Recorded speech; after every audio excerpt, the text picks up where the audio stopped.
Welcome to Feminism Today, everyone. I'm Sophia Johnson in New York. We Americans spend 90% of our time in a building, yet most of us give little thought to the role that architecture plays in our lives and our health. Joining us this week is Jason McLennan, the award-winning visionary and founder of Living Building Challenge, the world's most stringent green building program. Considered one of the most influential individuals in the field of architecture and green building movement today, Jason is a highly sought-out designer and thought partner, not on a particular style of building, but a way of thinking about how to build, who should build, using what, and for whom. Jason McLennan, welcome to Feminism Today. Hi, good to be here. Thank you for joining us. So is there one universal problem that we all face on the climate front? Oh, well, there's a lot of things I think we face as challenges, but I think for the most part, we just don't pay enough attention to the impacts that our lifestyles have and the things that we decide to support. And those decisions have consequences. So really, it's about understanding more what we do and what impact it has on the planet. You started your firm, McLennan Design, in 2013, a firm that is embedded with a deep philosophy of regenerative thinking and purpose, and have since risen in the field remarkably the field of architecture as a leader and an important thought partner. Do companies need a roadmap to get their real estate to net zero carbon emissions? Yeah, absolutely. And the good thing is a lot of companies are working on those roadmaps now. Not too long ago, certainly when I started my career in the 90s, people weren't thinking about these issues very much. Certainly major companies were not thinking about their carbon footprints and climate change, but that's all changing. And we, as our company goes, we help a lot of companies with their strategy for sustainability, their strategy for carbon reductions, and a whole lot more. And it really is beginning to change around the world, frankly. Right. Can we talk a little bit about the green building principles and key areas related to an action plan that is both laying out the steps for implementation and changing the game? Yeah, absolutely. So when we're talking about green building, we're actually talking about a whole range of issues. So we've already talked about climate change issues and energy, but we're really looking at more than that. So in addition to that, we look at issues of water quality and water quantity. We look at issues of human health and well-being. How do our buildings and communities affect our health, affect the health of our families? We look at materials, where they come from, what are they made of, what happens at the end of their life. We look at issues of habitat and species loss. It really is a holistic, philosophy for how we design everything. Now, renewable energy is obviously a key tool for fighting climate change, but the building infrastructure to produce, say, wind or solar power can sometimes run into legal roadblocks. And I want to know if we could talk a little bit about the laws aimed at protecting the environment and how this can sort of impact what you're doing. Well, we're seeing the rise finally of renewable energy everywhere. It used to be that solar and wind were expensive forms of energy, even though they're a lot cleaner. They're now the cheapest form of new energy, actually. And so we're seeing this revolution in the energy industry. Solar is going everywhere, which is really cool.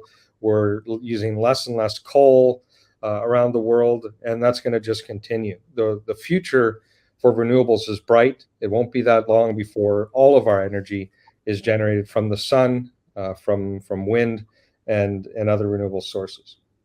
I want to sort of talk a little bit about what's happening in cities. Air pollution is becoming obviously a major issue, an impactful issue in some cities more than others. An interesting new trend is towards creating a biophilic centered design solution. Can we talk a little bit about this design solution? When and where does it work? Does it work in cities? Does it work in rural areas? Can we talk a little bit about what that is? Sure, I love talking about biophilia. I think everyone is drawn to nature, and we want to be around trees and plants and other life. Why we have pets.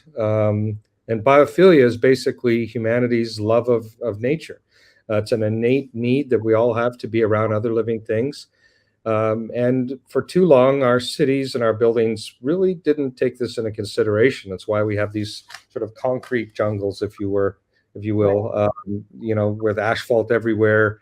Now we're talking about rewilding our communities, bringing nature back into our cities and to our communities, bringing more life into our buildings with green walls and living systems, and that's really exciting. It's life affirming, actually. In a recent talk, you shared a provocative program and framing what sounds like the first nutrition label in the industry. You said, quote, just like we have a right to know what's in the food we buy, we certainly have a right to know what's in the things we surround ourselves with. Tell us about the Declare program. Yeah, well, so back, it's been over a decade now, when I was running the International Living Future Institute, ilfi.org. We launched this program called Declare, and it really was the missing nutrition label for materials, for things that we might buy in our homes and offices. And just like when you go into the grocery store and you look on the nutrition label on a package, you need to know if you're allergic to anything. You need to know if there's something in the product that you don't want to buy, whether it's calories or fat content or whatever. Yeah. But when it comes to the materials in our homes, in our offices, we buy things, but we have no idea typically what's in them. And so we often surround ourselves by toxic chemicals and unhealthy materials. And the Declare program that you mentioned is really meant to shine a light on that problem. And now there's a lot of companies, thanks to this work, a lot of companies are making products where they're transparently disclosing all their ingredients. They're showing what's inside and what's not inside their products. And you as a consumer can make better informed choices thanks to the Declare label. Yeah, that's great. That's just phenomenal. And where are we with that? I mean, is it sort of you about a decade ago you introduced the program. Are you seeing a lot of response? Are people widely supporting it? How is the industry responding to this request? No, the industry is responding great. It's more commonly found in commercial products than it is in sort of residential products. It's very common to have a Declare label now in interior products for commercial offices and schools, university buildings, that kind of thing.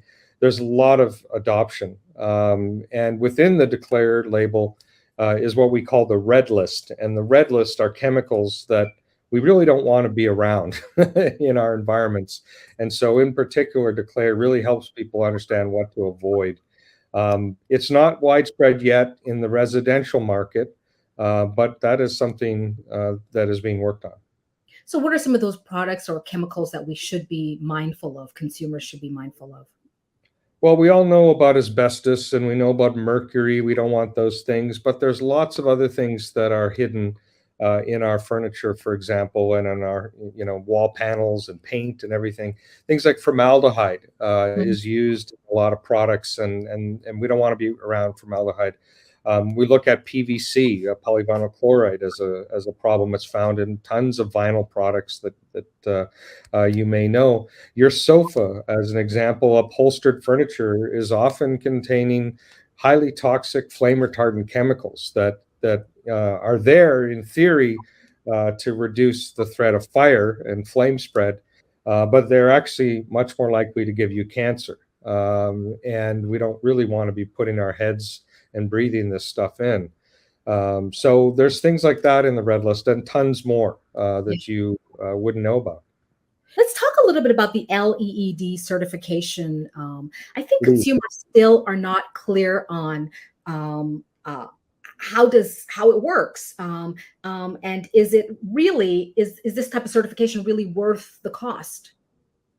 Yeah, so LEED, as it's known, which is an acronym, was really the first big green building program to launch in the industry. It's done a lot of good in the world, helping a lot of projects do better in a range of categories. And LEED is still a strong program today. Lots of buildings have LEED certifications.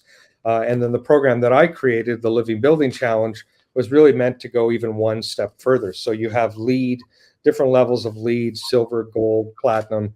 And then above that, you have the Living Building Challenge, which is really an audacious program that says, how do we actually build buildings that are not merely less bad for the world and less bad for our health, but in fact are good, is good for our health and is good for the planet? How do we Yeah, do that? And yeah. that's what the Living Building Challenge is. So all of these, both LEED and Living Building Challenge, are programs to help your architects and your engineers, your builders do things in a better way. What's the Yeah. social justice argument here? Well, it's my belief and probably belief of others, a lot of others, that social justice and environmentalism are actually two sides of the same coin. And you can't think about healing the planet if you're not also healing people. You can't have a just world that is better for all life if it doesn't include everybody as well. And for a long time, environmental issues, frankly, were reserved for the rich and for those that had the means to do things better. And it left out those that didn't have access to resources or better information or better ways of building, and that's just wrong. So a lot of the work we do is ensuring that all of these issues are widely available, that there is an inclusive message for sustainability that really talks about how sustainability needs to be for everyone equally. The Living Building Challenge that I mentioned was the first green building program in the world that had equity as a core principle of its framework. And so we look at how people are treated, regardless of their background, as being fundamental to the success of truly green projects. I wonder if you have any insights and data on which cities are doing sort of where cities are. I spent some time looking at Bloomberg has a philanthropic project sort of focused on cities globally, but I wonder if you have any sense of what's going on here in the United States. Any data on like what's the biggest challenge in these urban settings as far as you're concerned? What's the moral question in terms of how people live and how they experience the environment in their homes? Yeah, it's a phenomenal question. It's a tough one. What we see is that the challenges are different in different cities and different places. And there's amazing leadership happening at the city level in New York, in San Francisco, Seattle, Mhm. Boston, all over the place, really. But all of us, regardless of which community we're in, we're falling behind the change that's really needed. Cities are where a lot of leadership is, which is great. But we're kind of stuck because we are still rooted to the past in many ways. We're still, the product of legacy infrastructure in terms of how our cities function, their utilities that support us, how water and waste is handled in our communities, where our energy comes from, transportation. So there's this huge challenge ahead of us, and it's one that cities are so far, frankly, only tiptoeing into. We're not going, fast enough in any city in the United States that I know. Mhm. There's pockets of leadership, but it's not up to the rate of change that's required. So do you think this is something the EPA should sort of, how can the EPA sort of push forward an agenda that is more fair and just? Well, under the Trump administration, the APA wasn't allowed to do anything, if you might recall. So, it would be nice if we had stronger laws around emissions. But this is a topic that isn't just about government; it's also about the private sector. It's about corporate leadership and responsibility for corporate impacts. It's about individual impacts and individual leadership. Absolutely. It really is multifaceted. The EPA obviously would love for the EPA to do more, but I don't look to a government agency for salvation. Now, Jason, we've been talking an awful lot about social justice and sort of the deep connection to environmental experiences that people are having. I wanted to talk a minute or so about the role of women in this experience, and sort of the space where women can sort of um, um, how women sort of fit into this narrative. How does the feminist discourse, uh, is the feminist discourse shaping this space at all? Yeah, absolutely. It was actually early in my career when I looked around at the sort of leading voices and thinkers in green building and sustainability, and realized that the majority were women, actually. And a lot of the people resisting the kind of innovations, looked more like me. There were a lot of white male resistance to the change that was out there. So there was something that I noticed pretty early, and there was a few years where I had ran a small publishing company to get ideas out around green building, and one of the first books that we commissioned was called Women in Green, and Women in Green was a publication that again we reached out to a couple great authors to really research this question.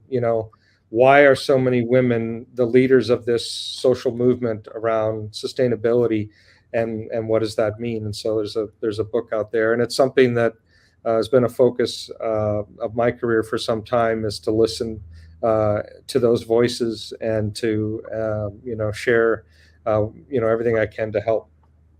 Well, what did the study find?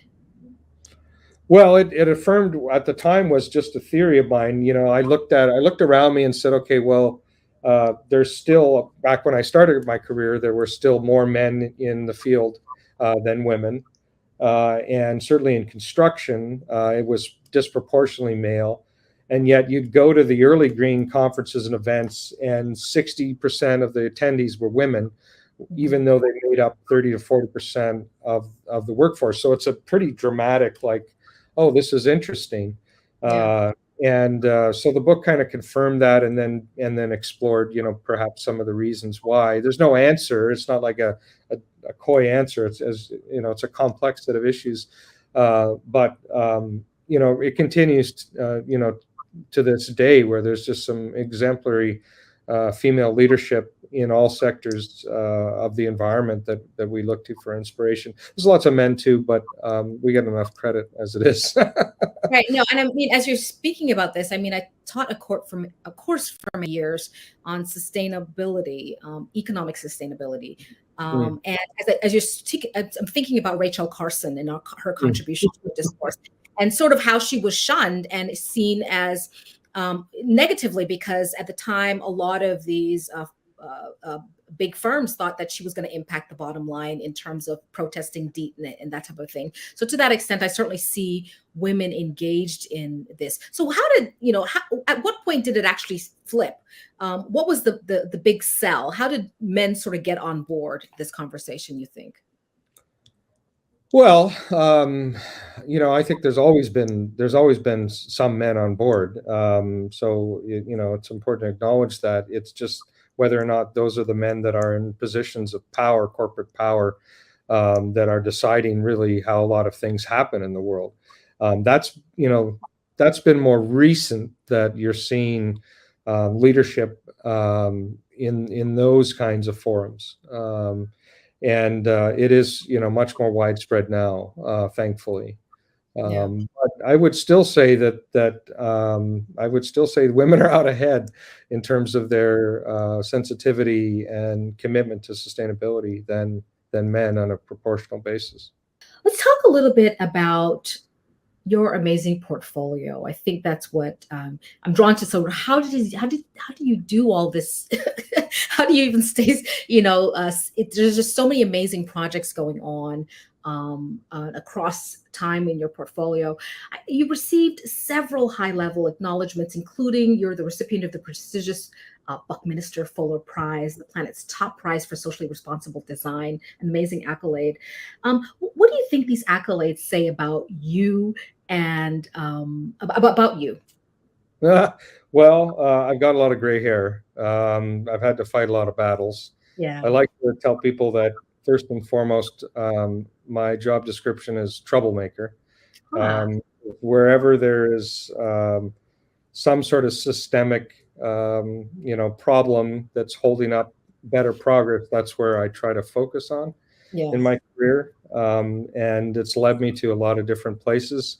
Um, I'm also an optimist, and at the same time, I sit with the challenges that we're facing globally, but don't Mhm. let them bring me down. So I just get to work, Yeah. and try to find projects and clients and people that I can help motivate to do better work, frankly. And I've been blessed uh, to have worked with some amazing people and some amazing companies over the years that have supported these ideas, and I'm just thankful for that. Yeah. I read you have completed over 5 million square feet of living building projects emerging in multiple countries around the world. First, how were you able to achieve that? And second, and in your own words, can you tell us what are the real challenges for establishing green building principles um, globally? Well, just to tackle the first part, actually, it's the entire movement that has had this success, not me individually. I've certainly contributed. There's actually way more than that. There's many millions more square feet of what we would call deep green, net zero energy living building level projects, and hundreds of thousands of square feet more added every year. My firm is one hopefully important player in that, but there's incredible leadership from architects and developers and engineers and builders from all over the globe now. So what we did was help spark a little bit of a movement to create change, if you will, and that's how the success has multiplied. You never can do things, alone. Anything great is done by a community, and Right. building a community together. And that's really what we built. We built a community of change agents that are restless for radical and wonderful changes in the way we live and work. As you're speaking and I'm thinking about this, and I think I mentioned this a little earlier off camera, did you always want to be an architect? And how did you, right? Because you're so engaged, but and at what point did you decide that you were going to scale engagement and you were going to focus on something bigger and more meaningful? Well, I was kind of a weird kid. I knew I wanted to be an architect when I was quite young. When I was definitely by middle school, Mm, I knew I wanted to be an architect. And I grew up in a community in northern Canada, a mining community that was infamous for its environmental pollution. And then in the 1970s, it began a regreening process that was transformative. And literally, this community I was in terraformed itself and regreened itself and eventually won a United Nations commendation. And as a school kid growing up during that time, I co-participated in planting, tons of trees and reshaping my community. So I guess I got into this in a natural way by seeing that humanity can either be an agent of degradation or an agent of regeneration, depending on our attitude. And mm, I chose the latter. And so my whole career, very purposefully, has been built around trying to understand how can humanity live differently on this planet. What does that mean for our homes and our places of work and everything in between? What does that mean for how we do everything? And my entire career has been based on trying to answer that question any way that I can with the tools at my disposal. I wonder if displacement of local communities is always a collateral damage of urban development. You know, as you reflect upon that experience. Well, certainly in the United States, it's been a big part of the history, as you know. Canada as well. Most communities, when there's urban renewal, it's poor communities and often communities of people of color as well Yeah, that yeah. are first to be displaced. I mean, that's just the facts. Yeah, yeah. It's particularly visible in the United States urban history, and that's a real problem that is yet to really be addressed, frankly. Yeah. A big issue I sort of see and observe here in New York is this issue of gentrification. Does redevelopment intrinsically drive gentrification, and can urban environments be revitalized more ethically, you think? I mean, obviously you think that, but I wonder how this can be done, especially if you think about places like the Upper West Side, um, and parts of New York, Harlem. How can this be done ethically? Well, it's really tough, as you know, because when you inject new money, new resources to a particular neighborhood, eventually, many of the existing residents end up getting priced out of their own communities, or their kids can't afford to come back, even, and that kind of thing.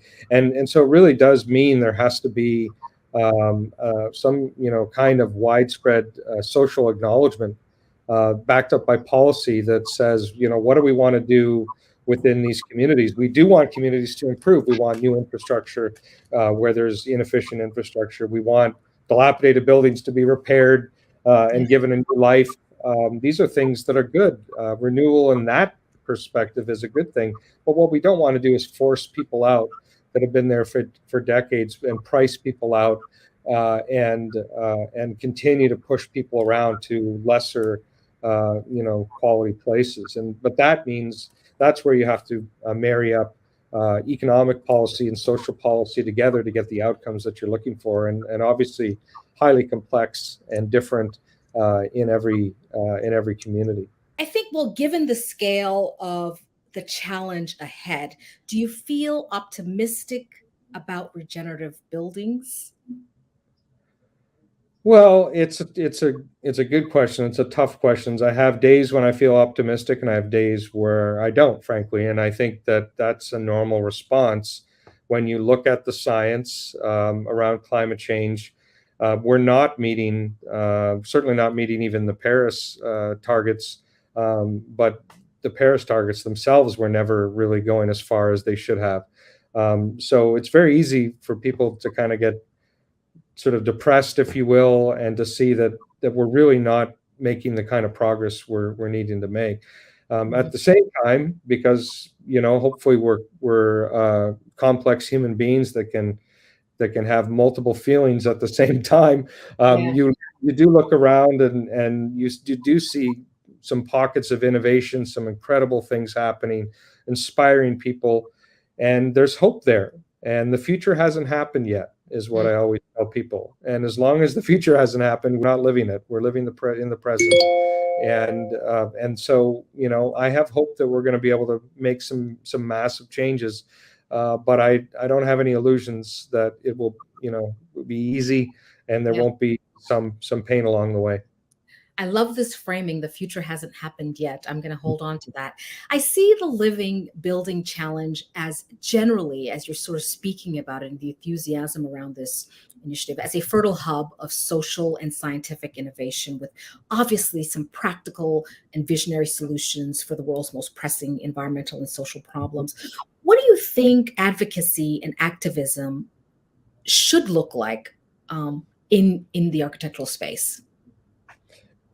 Well, I think that it needs to be diverse in terms of what it looks like. It needs to come from all angles.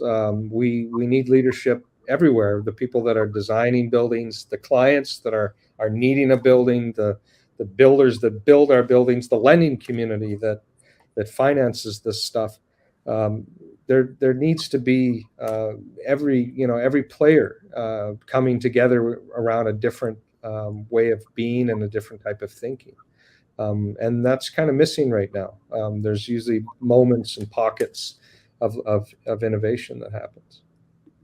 Jason McLennan, thank you so much for joining us this week. My pleasure. Nice to be here. And that's it for our program today. Remember, you can follow me and the show on Instagram or Twitter. Thank you so much for watching Feminism Today on Free Speech TV. Join us again next week.